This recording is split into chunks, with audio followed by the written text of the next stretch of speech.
Sus, anak saya mana? Pertanyaan pertama itu gak dijawab. Saya nanya lagi yang kedua kali, sus, anak saya gak apa-apa kan? Aku bilang, gak dijawab. Aku tanya lagi yang ketiga kali, sus, suami saya mana? Saya mau ketemu suami saya.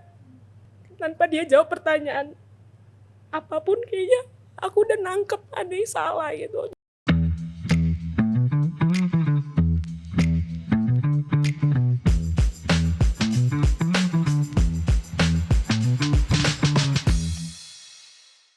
Selamat datang di Forfoxa, tempat di mana ceritamu didengar dan dapat menjadi kekuatan untuk orang lain.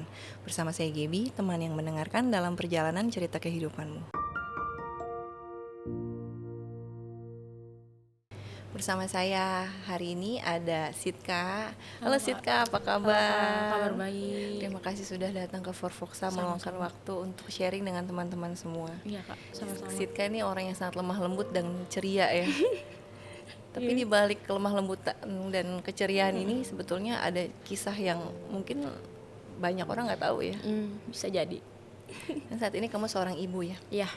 Seorang ibu, dan apa kamu bekerja juga? Ada buka usaha kecantikan kecil-kecilan lah buat sambil di rumah.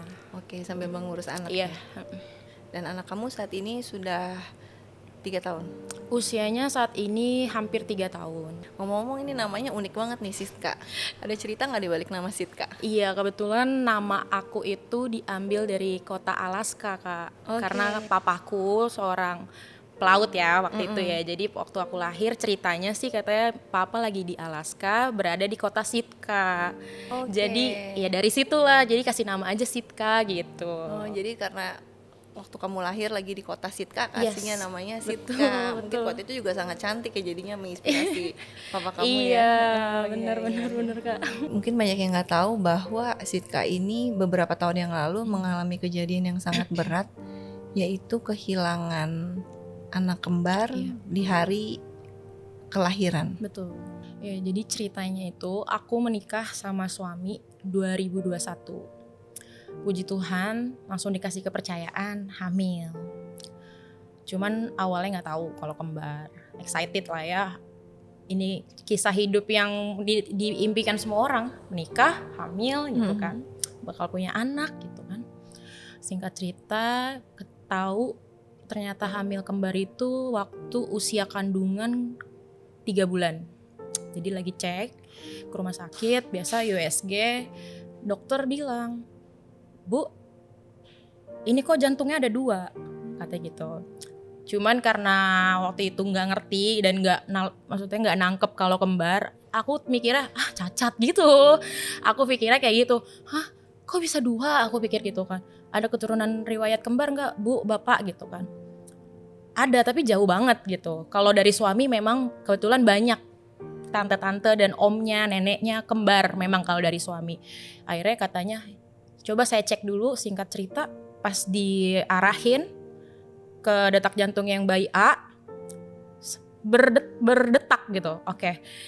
Coba ya saya cek yang jantung satunya lagi berdetak. Aku kalau udah ngomongin ini sebenarnya sorry Kak, kayak ke-trigger gitu loh. Udah lama nggak bahas nggak apa-apa, si kembar. kita pelan-pelan aja dan thank you udah mau sharing. Ternyata dua-duanya berdetak. Di situ ya speechless ya, kayak nggak nyangka kok aku bisa ya punya anak kembar. Happy iya, takut iya, semuanya campur jadi satu. Sama suami kan, check up-nya. Di situ kita pulang ke rumah dengan perasaan ya happy banget. Kita udah ngebayangin nih skenario apa yang akan kita buat nanti kalau mereka lahir gitu. Waktu itu kan belum kelihatan ya jenis kelaminnya. Menurut aku mau cewek mau cowok sama aja, yang penting anaknya lahir sehat. Ya biasa aku kasih tahu ke semua keluarga aku happy dengernya. Iya, pokoknya kita semua sekeluarga denger kabar aku hamil anak kembar itu semuanya kabar sukacita buat keluarga kita gitu. Karena anak ini cucu pertama, anak pertama, keponakan pertama, semuanya serba pertama. Sangat dinantikan gitu sama semuanya. Hamilnya selama hamil juga bukan hamil yang mudah. Iya, anak kembar pasti hamilnya lebih berat ya. Bukan hamil yang mudah. Aku mengandung selama 6 bulan full, muntah, nggak bisa ngapa-ngapain. Tapi mama aku selalu bilang, nggak apa-apa, nanti kalau anaknya lahir, kamu denger suara nangisnya, semua rasa sakit waktu hamil bakalan terbayar. Aku pegang omongan mama aku, ya udah nggak apa-apa. Aku jalanin semuanya, muntah, nggak bisa masuk apa-apa. Sedangkan anak satu aja butuh nutrisi yang sangat banyak gitu ya Kak, apalagi 2. Aku berjuang, aku pengen kasih yang terbaik buat mereka gitu. Aku sadar yang keluar, yang masuk dan keluar itu banyak gitu loh Kak. Jadi nggak pernah bisa masuk apa-apa gitu. Tapi tetap aku berjuang. Aku pengen anak aku sehat. Aku pengen mereka lahirnya sempurna gitu. Sampai 6 bulan kehamilan, aku selalu muntah, nggak bisa tidur dengan nyenyak karena perutnya besar kan. Aku tuh usia kandungan 4 bulan aja orang ngelihatnya kayak udah 6 bulan. Jadi waktu hamil 6 bulan orang ngelihatnya kayak udah hamil 8 bulan. Besar banget. Dan kebetulan anak aku ini kembar identik Kak, yang mana mereka sharing. Makannya sharing, terus satu kantung. Jadi mereka satu kantung berdua. Kalau kembar tidak identik itu 2 kantung dan 2 plasenta. Itu lebih aman sebetulnya, tidak banyak resikonya. Oh, ini satu kantung. Yes, betul banget. Jadi anakku ini satu kantung, 1 plasenta. Jadi mereka tuh rebutan. Sharing ya. Yes, betul. Jadi mereka rebutan. Tapi selama kehamilan aku rutin untuk check up gitu kan, karena ya mengurangi resiko yang aneh-aneh ya. Jadi aku selalu aku tiap bulan harus USG gitu. Aku kalau bisa sebulan minimal 2 kali. Aku usahakan itu. Selama USG, selama kehamilan, dokter nggak pernah ada perkataan yang kayak ibu harus begini, anaknya soalnya begini. Nggak pernah Kak. Semuanya bagus. Hasilnya semua bagus. Mereka sehat. Dan kamu rajin USG juga ya? Aku rajin USG. Mereka sehat, mereka kuat. Untuk anak kembar, kata dokter, ibu anaknya walaupun kembar tapi berat badannya ini udah bagus banget. Pertumbuhannya baik. Pertumbuhannya baik, iya. Jadi di hati aku ada sedikit kelegaan gitu. Walaupun hamilnya susah, ternyata mereka di dalam bertumbuh dengan baik berdua. Oke. Terus waktu kehamilan 7 ke 8 itu udah mulai terasa berat ya. Badan aku udah mulai gak kuat lagi. Udah semua bengkak. Kakiku bengkak, jari-jari, muka semua bengkak. Oke. Terus aku USG 4D sempat sebelum udah mulai hamil tua, aku mau lihat muka mereka gitu. Yeah. Aku USG 4D dengan dokter yang berbeda. Dokter berbeda pun berkata hal yang sama. Anak aku sehat. Jadi setiap hasil USG sama semua 4D. Betul sampai Kak. trimester terakhir pun masih aman ya. Bener, nggak ada kendala. Aku selalu utarain kejadian apa selama hamil. Aku maunya dokter tuh tahu gitu apa nih bagusnya buat aku gitu kan. Dokter bilang ini bayinya sehat banget. Bahkan mereka tuh selisih berat badannya cuma 100 gram. Kalau kakaknya 2 kilo, adeknya paling cuma 1,9. Singkat cerita, USG terakhir itu tanggal 31 Maret. Tanggal 31 Maret USG terakhir. Itu hamilnya udah besar banget ya Kak.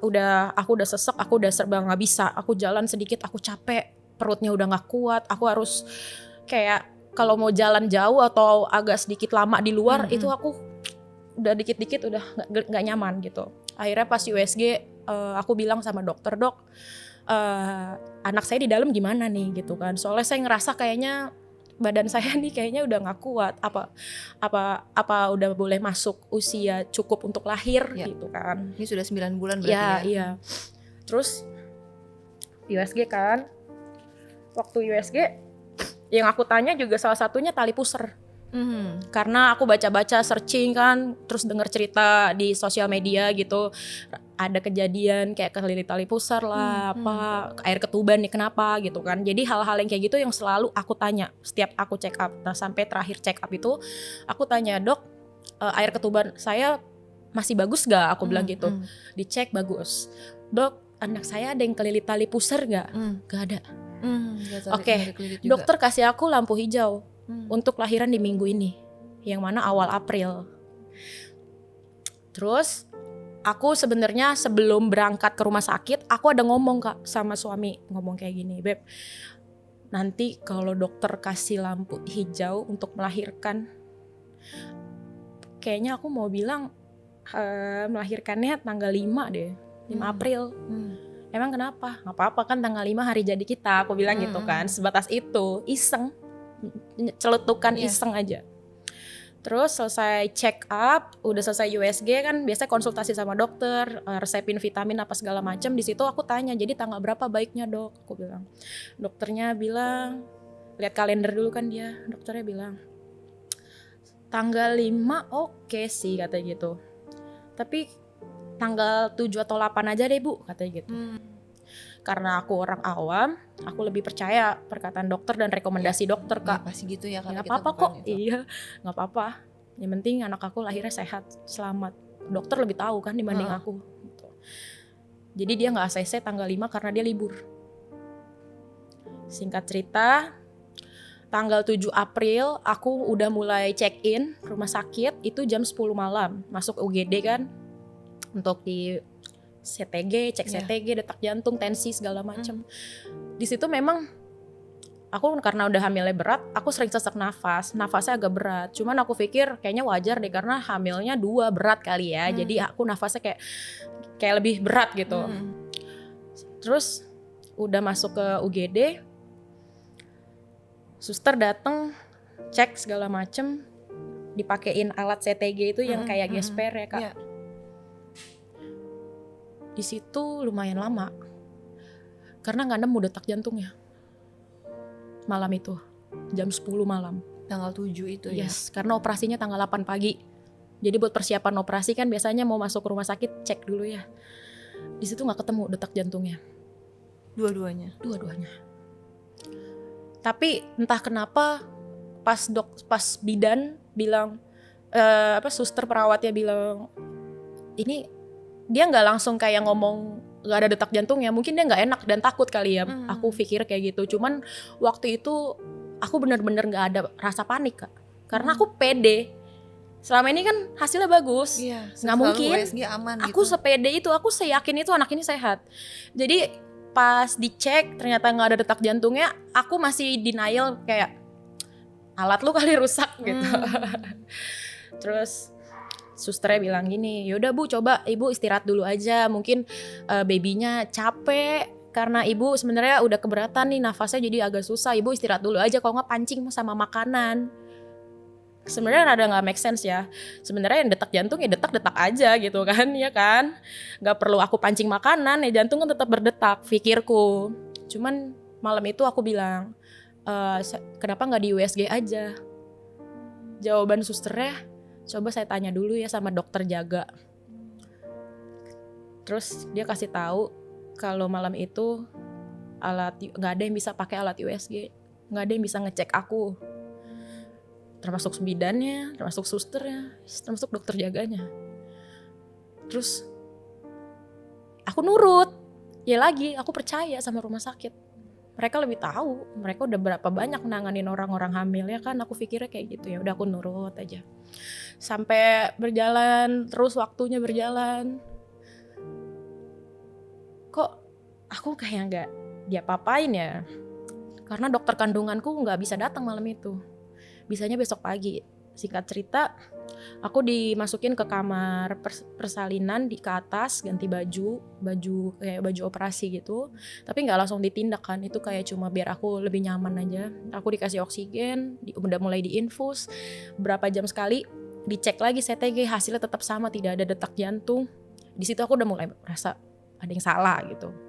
Kok nggak ada detak jantung sih? Aneh banget. Lu cari yang bener dong kayak gitu. Kok nggak ada detak jantung? Sampai akhirnya subuh. Itu kan masih bulan puasa ya waktu itu. Jadi susternya tuh bilang, "Bu, nanti saya balik lagi ya setelah sahur," kata gitu. Oh iya sus gitu. Nah, jadi setelah sahur kurang lebih waktu itu jam 4 subuh, kata dia itu cek CTG terakhir karena jam 7-nya dokter udah bakalan sampai. Nanti kalau dokter sampai aku bakal di USG karena dokter kan yang bisa buka USG. Ya udah aku sama suami kayak ya udah beb, berdoa aja, berdoa. Anak kita kok sehat, aku bilang berdoa. Tapi aku nggak nangis, suami aku yang nangis. Suami aku udah gelisah, aku nggak nangis kak, belum nangis di situ. Aku karena masih pede, aku tahu kok anak aku sehat, masa dibilang nggak ada detak jantung gitu. Akhirnya singkat cerita pagi dokternya visit, bawa alat USG masuk ke kamar. Di sini kan penentuannya, karena sering USG jadi tahu nih mana nih jantung bayi A, jantung bayi B. Jadi tahu kan waktu diarahin ke jantung bayi A, di situ dadaku cepet detaknya. Aku nggak mau nih ngelihat hal yang nggak aku mau lihat. Waktu diarahin ke bayi A, berhenti, jantungnya berhenti. Biasanya yang aku lihat tiap bulan mereka begini kan. Hari itu jantungnya begini. Bayi A ke bayi B, berhenti juga. Mereka nggak ada kayak gini sama sekali. Di situ aku baru pecah. Kalau udah kayak gini, aku mengharapkan mujizat kah? Jantungnya udah nggak berfungsi, udah mati. Apa yang bisa aku perbuat? Aku cuma masih mengharapkan ada keajaiban. Satu-satunya cara yang bisa menenangkan aku, semoga ada keajaiban buat aku kali ini. Pagi itu sebelum masuk operasi habis USG, susternya peluk aku yang jaga aku dari malam. Dia yang nangis minta maaf sama aku. Astagfirullah ibu, kata dia. Innalillahi, kata dia itu. Buat tabungan ibu ya di surga. Aku marahin dia. Jangan ya kamu ngomong kayak gitu. Anak aku sehat, aku bilang. Anak aku gak kenapa-napa. Jangan kamu ngomong kayak gitu, aku bilang. Usahain yang terbaik buat anak saya, aku bilang. Akhirnya suami aku, dokter nggak ada kasih keputusan ini jantungnya. Sebenarnya aku udah lihat di layar, cuman dokter nggak ngomong apa-apa. Dokter langsung matiin alat USG-nya, bawa suami aku keluar. Suami aku di situ diobrolin. Aku kondisinya udah darurat gitu, harus operasi detik itu juga. Aku operasi kak. Suami aku udah, ya kita sama-sama hancur. Cuman bedanya aku belum pecah nangisnya. Karena di hati aku tuh masih yakin, iya, aku belum pecah nangisnya. Aku sedih, aku takut, iya, aku ngelihat pakai mata kepala jantungnya memang nggak berdetak, tapi aku nggak pecah nangisnya. Aku cuma kayak, aku yakin lah, aku orang yang percaya. Selama kehamilan Tuhan lihat proses aku nggak mudah, masa iya Tuhan setega ini? Aku yakin pasti Tuhan denger aku gitu. Aku yakin pasti Tuhan ini ada buat aku sekarang. Pasti anak aku akan lahir selamat. Di hati kecilku masih begitu. Jadi aku gak bisa nangis. Paling suamiku yang kayak berdoa gitu. Kita sama-sama saling nguatin. Masuk ruangan operasi jam 8 pagi.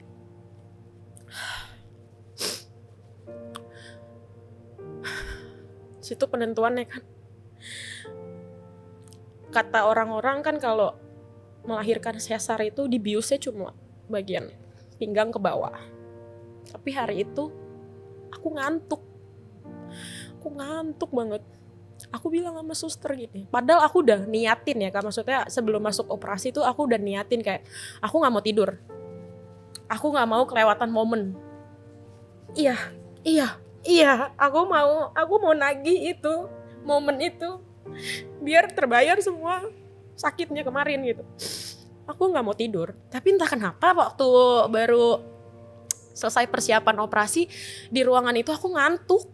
Sampai aku kayak paksain mata aku untuk kayak melek, jangan sampai tidur, aku kayak gitu. Akhirnya aku bilang sama suster, sus saya tuh kalau tidur boleh gak ya, aku bilang. Karena aku di otak aku takut kalau aku tidur aku lewat. Jadi aku takut kan sebenarnya operasi tuh boleh tidur gak sih gitu. Jadi aku tanya, sus saya kalau tidur boleh gak sih, mata saya berat banget, aku bilang. Oh boleh bu, tidur aja. Tidur nggak lama sih kak, nggak nyampe sejam operasinya. Aku kebangun waktu badan aku dipindahin ke kasur buat didorong, pindahin ke ruang perawatan. Waktu aku kebangun di situ sebenarnya aku ngerasa masih berat ya kepala aku karena tidur kan.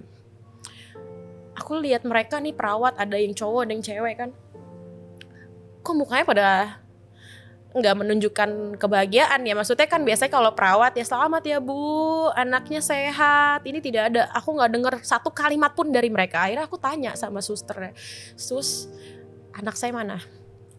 Pertanyaan pertama itu saya nggak dijawab. Saya nanya lagi yang kedua kali, sus anak saya nggak apa-apa kan? Aku bilang nggak dijawab. Aku tanya lagi yang ketiga kali, sus suami saya mana? Saya mau ketemu suami saya. Karena tanpa dia jawab pertanyaan apapun kayaknya aku udah nangkep ada yang salah gitu. Jadi aku mau lihat suami aku. Sorry kak. Akhirnya susternya bilang, iya bu, suaminya lagi di ruang bayi, lagi dipanggil perawat, lagi dibersihin babynya, tapi anak saya sehat. Nanti dijelasin sama dokter ya bu. Jadi nggak ada yang jawab. Aku nunggu di luar ruang operasi itu kan ada kayak ruang perawatan yang dimonitori sama dokter kan. Aku nunggu di situ lumayan lama, kayak sekitar 15-20 menit. Aku gelisah, aku nggak bisa bangun, HP aku nggak ada, masih sama suami kan. Aku mau komunikasi sama siapa, aku mau tanya kepastiannya gitu loh. Anak aku sehat kan gitu. Waktu aku dicek sama dokter segala macam, ibu kalau ada keluhan kasih tahu saya ya segala macam. Dokter obgyn aku visit aku ngomong gini, Bu Sitka ada keluhan nggak? Nggak ada dok. Kista saya gimana? Karena waktu aku awal hamil ternyata aku ada kista gitu. Jadi aku tanya kista saya gimana? Udah nggak ada kata dia gitu. Cuma penjelasannya nggak gantung, udah nggak ada kata gitu. Singkat cerita, saya disamperin sama suami saya. Suami saya bukan tipe orang laki-laki yang drama gitu ya. Hampir nggak pernah ngeliat suami saya nangis gitu. Tiba-tiba dia muncul dari balik tirai, bawa tas ransel, isinya tuh keperluan aku kan, barang-barang baby kita kan. Dia banting tasnya, dia peluk aku. Dia bilang, kuat ya, kita bisa ya, kata dia gitu. Aku marah. Maksudnya apa sih? Mana mereka? Aku bilang, mereka udah gak sakit, kata suami aku. Si kembar udah gak sakit, beb. Mereka udah jauh lebih bahagia sama Tuhan, kata. Aku marah lagi, denial. Jangan ngomong yang aneh-aneh. Kamu tahu kan tiap hari lo mereka bergerak, tiap detik mereka bergerak. Kamu saksinya, aku selalu bilang pegang dede lagi begini. Aku bilang kayak gitu, aku marah. Jangan ngomong kayak gitu. Kamu tahu anak kita sehat. Aku berjuang biar mereka sehat. Jangan ngomong kayak gitu. Tapi gimana kenyataannya emang gak bisa diselamatin, kata dia. Masih berat banget ya. Berat banget kak.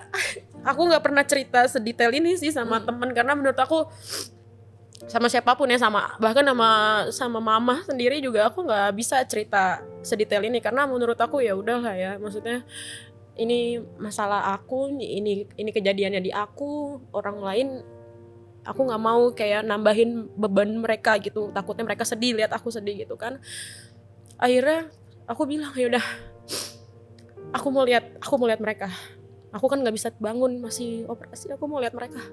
Tadinya nggak dikasih lihat, nggak boleh sama dokter sama perawat ya, karena takut aku ngedown, terus kesehatan aku jadi menurun, amit-amit terjadi yang tidak diinginkan. Takutnya seperti itu. Aku bilang enggak, gue nggak kenapa-napa. Bilang sama suster bawa mereka ke sini. Pas aku lagi dipanggilin, anaknya didorong pakai troli baby. Udah dibedong, pakai bedong yang aku siapin, pakai baju yang udah aku siapin, yang udah aku beli khusus mereka. Excited itu buat nyambut mereka. Dari jauh aku udah lihat salah satu anak aku ada yang biru. Di situ baru aku pecah. Akhirnya pecah. Di situ baru aku kayak, ini bukan mimpi ternyata. Ini ternyata kejadian di aku gitu. Aku minta mereka taruh di kanan kiri. Aku pegang pipinya, dingin banget. Pasti berat banget karena Iya. saya juga ibu, saya juga tahu rasanya mengandung, yang mengandung anak satu aja berat, Iya. apalagi yang kembar. Pasti kamu berat banget selama 9 bulan mengandung anak kembar, dan di saat hari yang seharusnya menjadi hari Iya. kelahiran anak kamu, di situ malah kamu harus diperhadapkan dengan kondisi ini. Iya. Padahal dari seminggu sebelumnya USG semua masih bagus, Normal. ya, masih normal. Bagus. Jadi aku minta taruhin mereka di sebelah aku, kanan kiri. Aku minta maaf sama mereka. Aku minta maaf kalau aku ternyata nggak bisa jagain mereka, nggak cukup baik jadi ibu yang jaga kehamilan ini sampai mereka harus mengalami seperti ini. Aku minta maaf. Habis itu aku marah sama Tuhan. Iya. Di ruangan itu aku teriak, kenapa hidup aku kayak gini gitu. Ini nggak adil, aku bilang. Dari kecil aku bukan anak yang bahagia. Kenapa di saat aku udah punya rumah tangga, aku sumber kebahagiaanku gitu, yang mana aku baru memulai pernikahan belum genap setahun. Kenapa Tuhan izinkan ini terjadi? Aku waktu marah sama Tuhan udah di titik yang kurang ajar, ngomongnya udah gua lu gitu. Gue salah apa sama lu? Marah ke Tuhan, ya? Marah, Kak. Aku nggak tahu mau ngapain. Aku sampai bilang, kenapa lu biarin gue hidup kalau memang mereka nggak ada? Kenapa enggak kita bertiga yang diambil? Sekarang kalau kayak gini gue harus hidup kayak gimana? Harus kayak gimana? Ada luka melahirkan gak ada anaknya. Aku harus gimana di depan orang-orang gitu. Aku marah, aku protes, aku salahin diri aku sendiri. Sampai akhirnya bidan bilang, ibu gak bisa lama-lama, babynya harus segera dimakamin. Aku lepas mereka, aku gak bisa anterin mereka. Sampai mereka dimakamin di atas makam almarhum papahku, satu lobang. Gak bisa aku temenin, aku cuma lihat dari video call. Suamiku aku gak kasih buat kesana, karena aku gak bisa sendiri. Aku gak mau sendiri, butuh ditemenin gitu. Karena kan yang antar ke pemakaman itu keluargaku kan, ada mertua juga, ada semuanya, ada keluargaku. Jadi aku mau suamiku yang temenin aku, walaupun sebenarnya suami aku tuh pengen nganterin anaknya, cuman aku bilang aku butuh ada yang temenin. Saya nggak bisa ngebayangin rasanya, karena bener-bener waktu kita proses melahirkan, memang yang kamu bilang itu tangisan pertama dari anak itu yang paling kita nantikan. Iya. Jadi kalau udah ada tangisan anak itu, kita kayak udah lega gitu, kayak aduh puji Tuhan anaknya udah ada, udah lahir. Iya. Dan kamu bilang tadi kamu menunggu tangisan itu. Iya. Sampai kamu bela-belain nggak mau tidur. Iya. Dan harus diperhadapkan dengan kenyataan yang ternyata Tuhan memanggil kedua anak kamu itu. Apa reaksi suami kamu dan mertua kamu dan orang tua kamu saat itu? Semuanya nangis. Apalagi kan emang mamaku, mertuaku semuanya udah standby di bawah. Sampai kakekku yang udah sepuh, ini kan cicitnya dia, dia standby di rumah sakit. Udah menunggu kelahirannya. Jadi pas mereka turun, karena kan kamar jenazah di lantai paling basement ya, mereka tunggu di basement. Pas mereka lihat udah di dalam peti, sebelum ditutup, sebelum dikunci, mereka sempat lihat situ, mereka nangis. Sama kehilangannya, karena mereka semua excited. Mereka semua menantikan, mereka semua udah sayang sama anak ini dari kandungan. Mereka yang perhatian selama aku hamil, mau apa, mau makan apa gitu. Jadi ya mereka sama kehilangannya. Dan waktu kamu selesai dari operasi itu, kamu tetap mengalami masa postpartum ya? Iya, tetap Kak. Masa nifas. Iya, nifas. Asiku banyak. Karena selama hamil aku berpikir kalau punya anak kembar minum susu formula kayaknya mahal ya pengeluarannya. Lebih baik aku yang berjuang aja deh, minum segala macam sayur, susu, vitamin, suplemen supaya asiku banyak. Aku lakuin itu Kak. dari kandungan 6 bulan. Jadi ASI kamu sangat banyak. Banyak. Tapi Nggak ada bayinya, nggak ada yang aku susuin. akhirnya kamu buang atau Aku kamu buang. Ada yang aku siram di makam. itu pasti sedih banget sih. Sakit. Hmm. Karena demam kan. Hmm. ASI nggak keluar, Iya demam. sih, memang harus selalu dikeluarin supaya kita juga nggak sakit. Iya. Jadi tetap ada proses ASI, Nifas, iya. tetap masih berdarah Iya, ya, karena berdarah, betul. Itu kamu melewati itu semua dengan kondisi lagi sangat Iya, sedih. bener. Apa yang kamu rasakan selama proses itu? Kamu sempat mengalami baby blues nggak? Semuanya aku rasain Kak waktu itu. Pulang dari Pasti rumah ya, sakit. baby blues udah pasti Iya, ya. udah pasti. Kan aku di 3 hari di rumah sakit, di hari ketiga dokter udah nyatain aku udah bisa pulang. Aku di jalan pulang, rumah sakit sama rumahku deket kebetulan. Di jalan aku nangis. Aku pergi ke sini berdua sama suami.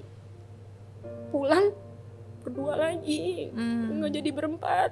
Itu aku sedih di jalan.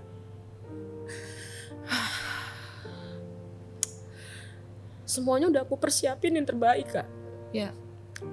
H-3 mereka lahir, aku cuci kasur, cuci sofa, cuci AC, Kamar ganti udah spray, disiapin. baju semua udah aku cuci pakai tangan sendiri, nggak di laundry karena saya excited itu, pengen ngerasain gitu. Jadi aku pulang, kamarku rapi seperti aku pergi, nggak kepake semuanya, masih pada tempatnya. Saya nggak bisa bayangin, pasti kondisi kamu saat itu sangat terpukul dengan kondisi tubuh yang Iya. lemah setelah Iya. operasi dan kondisi badan yang habis mengandung 9 bulan. Iya, Yang dalam kondisi kehamilan aja kamu udah bilang berat banget ya. iya. Dan setelah itu harus menghadapi ini semua. Berapa lama sih kamu kecewa dengan Tuhan? Lumayan lama.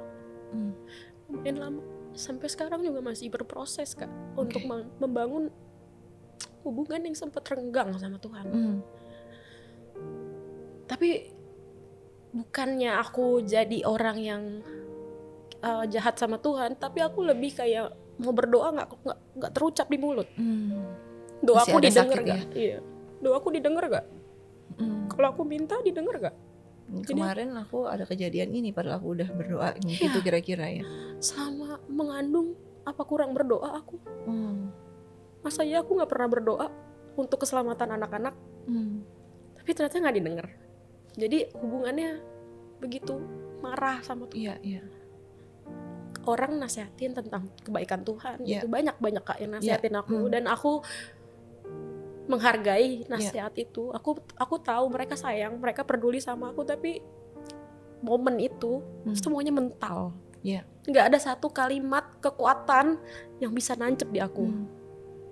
Karena lu nggak ngerasain, lu nggak tahu rasanya gimana. Mereka nggak melewati yang kamu lewati ya. Tapi aku tahu mereka sayang sama aku. Mereka nggak mau aku lama-lama kayak gini. Aku ngerti. Cuman momen itu, apapun kalimat positif, kekuatan, apapun itu, support apapun, nggak ada yang masuk di aku. Aku bener-bener ngebentengin diri aku Kak. Iya. Memang prosesnya pelan-pelan Iya. ya, harus menerima Lama pelan-pelan emang Kak. dan lama, nggak mudah dan nggak sama cepat. sekali. Iya.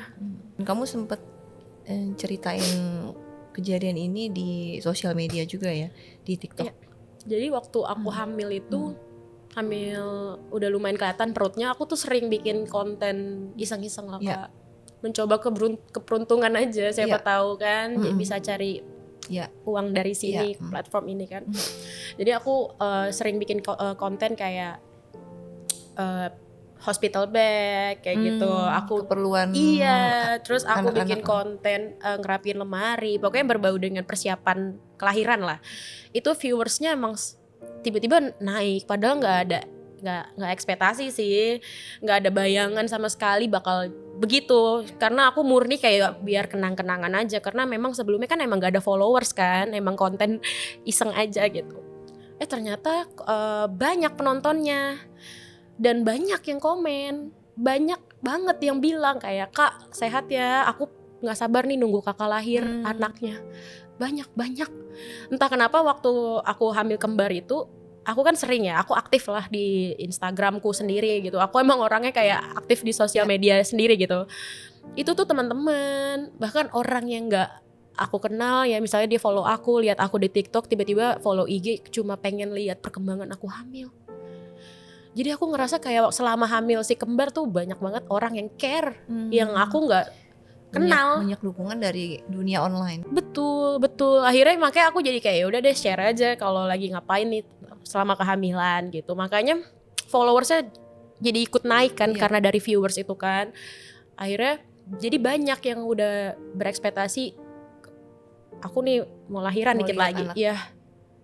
Sampai gongnya hari lahir mereka, aku nggak niat mau bikin konten.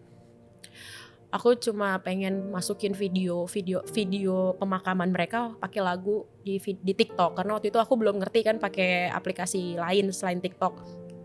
Jadi aku pengen upload itu di WA tadinya, makanya comot lagunya dari TikTok buat aku save. Makanya videonya tuh no hashtag, no caption, upload aja udah raw gitu.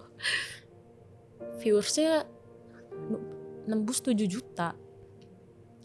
7 atau 5 juta gitu. Pokoknya menurut aku tuh banyak banget ya, menurut aku. Disitulah aku gak nyangka ternyata aku tuh gak sendirian gitu. Banyak orang yang mengalami hal serupa kurang lebih sama kayak aku. Di situ aku banyak belajar dari komen-komen orang. Banyak juga mereka yang kasih aku kekuatan, padahal mereka kejadiannya juga sama kayak aku. Akhirnya aku jadi dapat kekuatan pelan-pelan dari mereka, justru orang yang aku nggak kenal, ada di mana, siapa. Jadi dengan orang yang saling men-sharing cerita, mungkin dengan pengalaman yang sedikit banyak sama, kamu jadi lebih kuat karena kamu merasa tidak sendirian. Iya, bener Kak.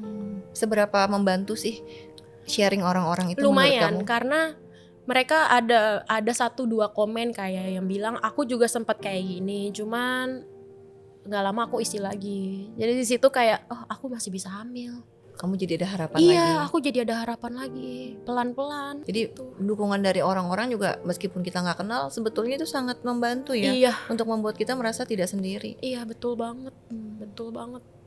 Sebegitu pentingnya komunitas online, bahkan meskipun kita nggak kenal orangnya. Bener. Tapi cukup kata-kata yang atau sharingnya dia yang positif, bisa membantu kita, itu bisa bikin kamu yang lagi dalam kondisi terpuruk merasa lebih baik meskipun belum 100% membaik. Iya, walaupun mungkin mereka ketik komen itu effortless ya. Iya, kayak saya juga pernah. Iya gitu, selagi lewat komen aja, tapi mereka nggak tahu kan impact besar ke aku ketika baca. Sangat-sangat berimpact buat kamu yang lagi down. Sangat, karena aku divalidasi kan. Iya, dan kamu jadi berharap lagi seperti kamu bilang, jangan sedih, saya bisa punya anak. Iya, ini buktinya aku akhirnya ngomong kayak pas sama suami gitu kan, Beb, lihat deh, masa kok konten ini naik view-nya segini, terus yang komen banyak banget, sampai ada yang bilang mereka juga sempet kayak kita, terus gak lama mereka hamil lagi. Dan itu akhirnya kejadian juga di kamu ya? Iya Kak, puji Tuhan masih sayang aku, sekalipun aku sempat mengumpat, sempat kecewa sama dia, sempat marah, sempat merasa memang masih ada Tuhan buat aku. Tapi ternyata Tuhan masih sayang sama aku, dia ngebuktiin. Dan dengan jarak yang tidak terlalu lama, akhirnya kamu hamil lagi. Iya, puji Tuhan. Yang mana sebenarnya nggak mungkin secepat itu, sangat nggak mungkin. Karena kan air susu masih keluar ya. Kalau ibu menyusui itu KB alami kan istilahnya. Biasanya kalau lagi menyusui nggak bisa hamil biasanya KB alami. Dokter, ya. Iya, katanya gitu kan. Tapi ya itu, di bulan keempat setelah aku melahirkan si kembar, aku tes, aku positif. Berarti sebetulnya masuk kategori resiko tinggi juga ya, karena tinggi, betul. Jaraknya baru 4 bulan. Iya, apalagi sesar kan operasinya lumayan ya, takut kenapa-napa, jahitan di dalamnya masih basah atau gimana, lebih beresiko. Terus lebih beresiko juga untuk babynya sebenarnya gitu. Makanya waktu aku positif hamil lagi, di situ aku mulai berdoa lagi. Aku mulai taruh harapan lagi sama Tuhan. Kamu sempat takut nggak waktu saat? Takut. Selama hamil bukannya sukacita, tapi takut, was-was. Karena kamu walaupun ingat kejadian. Walaupun berdoa, walaupun kayak bersyukur, tapi Di hati kecil tuh masih kayak, ini bakal kayak kemarin gak ya? Iya. Aku kali ini bakal bisa pulang sama anak gak ya? Iya. Aku kali ini bakal bisa denger nangis gak ya? Wow. Dan di saat hari kamu melahirkan itu, apa kamu masih keinget trauma kamu yang Iya. kejadian sebelumnya? Iya. Jadi hamil kedua ini lebih gampang dibandingkan hamil yang pertama karena anaknya cuma satu. Sebenarnya aku pas ketahuan hamil juga sebenarnya agak was-was, takut hamilnya twins lagi gitu kan, karena ya lebih beresiko kan. Iya. Pas tahu anaknya satu, puji Tuhan, itu pertama yang aku bilang sama suami, ya puji Tuhan anaknya satu, nggak kembar gitu. Terus yang bikin aku semangat lagi, agak semangat pas tahu anaknya perempuan. Iya. Karena kemarin anak kembarku kan perempuan dua-duanya, yang mana persiapan mereka tuh bajunya serba perempuan, serba pink, bunga-bunga, dan serba dua kan Kak. Jadi minimal barang-barang mereka ada yang pakai. Makanya pas aku tahu anak kedua aku perempuan, di situ aku terharu gitu, kayak aku ngerasa aku udah udah sejahat itulah sama Tuhan, tapi ternyata Tuhan masih baik sama aku. Kasih memberikan Masih kasih kesempatan lagi menjadi seorang ibu. Iya. Di situ mulai ada lagi semangat, ada lagi kepercayaan, ada lagi harapan gitu. Udah mulai berdoa, cuman berdoanya udah nggak bisa lama-lama. Kayak berdoanya kayak, ya udah semoga anak ini sehat. Masih ada takut juga ya, dalam hati. Takut. Jadi waktu hamil kedua aku tuh sampai ada alat CTG yang kayak handphone gitu, portable. Aku pinjem sama sahabat kita ada. Aku pinjem alat itu buat setiap hari ngecek detak jantungnya dia ada nggak ya detak jantungnya sampai dia lahir. Apa yang kamu rasakan waktu pertama kali dengar suara tangisan anak kamu? Akhirnya gitu. Itu yang kamu paling nanti-nantikan dari sebelumnya. Lega. Enggak, aku rasain sakitnya. Dan suami kamu gimana responnya? Dia happy banget. Dia nangis, kita semua nangis karena memang semuanya berduka kan. Bukan aku aja yang kehilangan. Semuanya kehilangan. Jadi ketika ngelihat anak ini lahir sehat, nggak kekurangan apapun, semuanya happy. Semuanya bersyukur. Semuanya menyambut anak ini gitu. Akhirnya ada kita ngerasain momen ini. Akhirnya nggak kehilangan lagi gitu. Dan untungnya suami kamu sangat-sangat support ya. Iya. Puji Tuhannya dia sangat support aku. Dia selalu temenin aku. Dia selalu kuatin aku.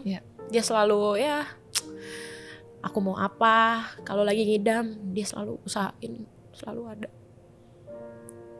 Tapi kamu sangat kuat dan sangat berani ya, meskipun sudah melewati itu, kamu